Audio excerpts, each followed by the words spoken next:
Hi everybody, and welcome to this tutorial in which I wanted to talk a little bit about the importance of really knowing what you're studying and being aware in your studies so that you can take away valuable techniques, maybe theory stuff or whatever, to reuse it in the rest of your playing.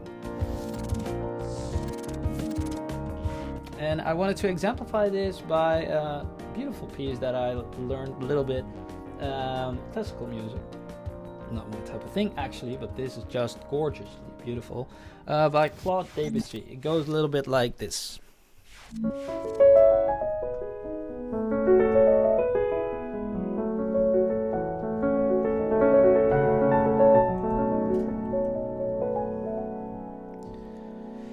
And I'm gonna stop there because the thing that I wanted to isolate here is that end run.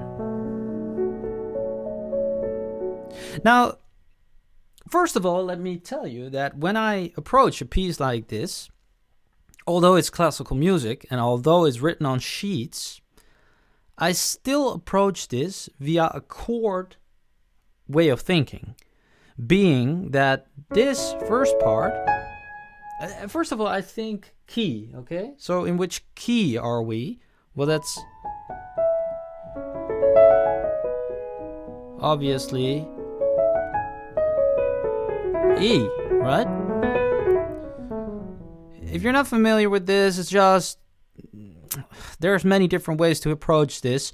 Your ears being first and foremost maybe the main thing to take note of, but it's just looking at the most common notes, the notes that you find in one key, and if you play this, then actually I think we have already had all notes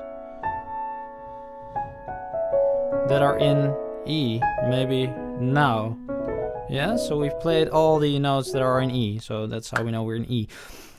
Which gives me a ballpark, okay, so I know which field I'm playing in, the key of E. Then, as this string of notes, I take a look at this as an A chord. A chord being broken up, so it's A over C sharp, right? Then we're just continuing with that A chord, and then we have a sort of a melodic thing on top, or you could even, and this is also what I like to do, refer it back to the root of this chord, which is A, so we have a 6 and a major 7. Is an A flat major 7, major with a 6, so 13 or 6-9, no, not 6-9, 13, major 13, over C sharp.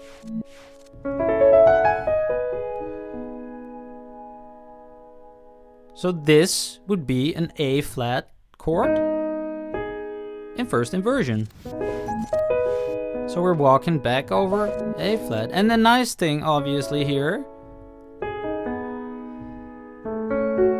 is that this bass line walks over the entire scale of E. Super nicely written.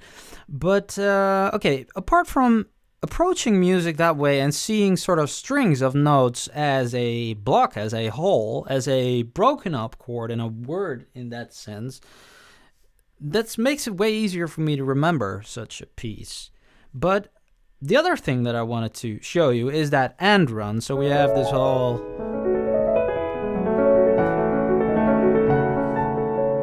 and then, so it actually just runs up. But that's just a super cool run and technique that you can obviously transfer to other keys if you approach it like this, like a chord.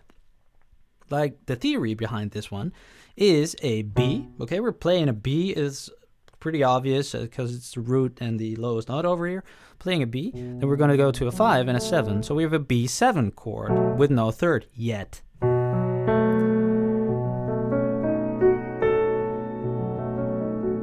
Third is over there, 9 is over there. If I press them all down, it makes this a B9 chord, right? Super nice voicing, spread out like this. You could also play it like this, but now that we leave that one out and play it over here. Another 5, another 7, 9, third. look if I would do that on A. It's not in the Debussy song, but the point that I'm making is that if you approach it like this, really take note of what you're actually doing, what you're actually playing, then you can transfer it to other chords, other keys.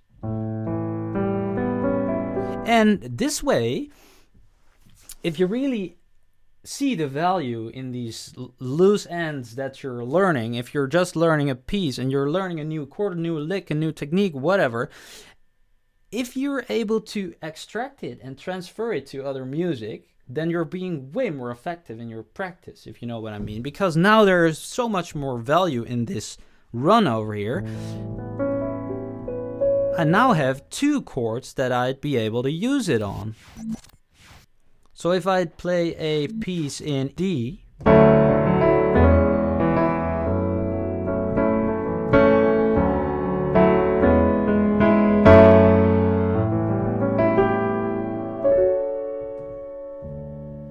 right? So sorry, I just improvised something, but I just wanted to go from that 5, because it's a dominant 9, super dominant feel, wants to resolve to its 1. So if we're playing a dominant A, then that's the 5 of D, and resolving to that D can work perfectly now that I have extracted this trick, this riff, lick, whatever you want to call it, from Debussy, because I just think this is beautiful, right? And obviously we can also transfer it in this sense even further by going back down.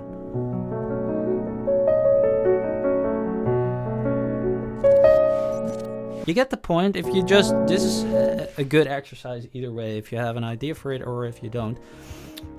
But now that I've transferred it to another chord, another key, I can reuse it in my music.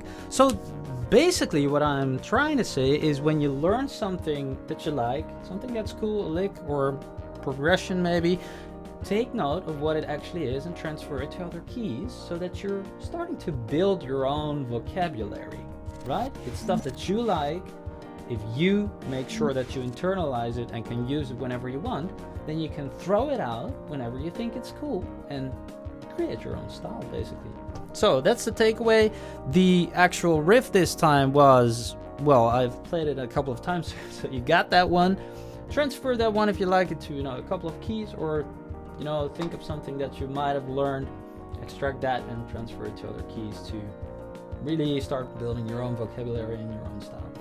So that was it for this tutorial. I hope that you liked it. If you did, then please hit the thumbs up, like it, share it, get over to my website. If you want to have the MIDI of this file, then when you're a member, then you can get it, or else get on my newsletter for something free every week. And I hope to see you next lesson. Thanks for watching. Bye bye.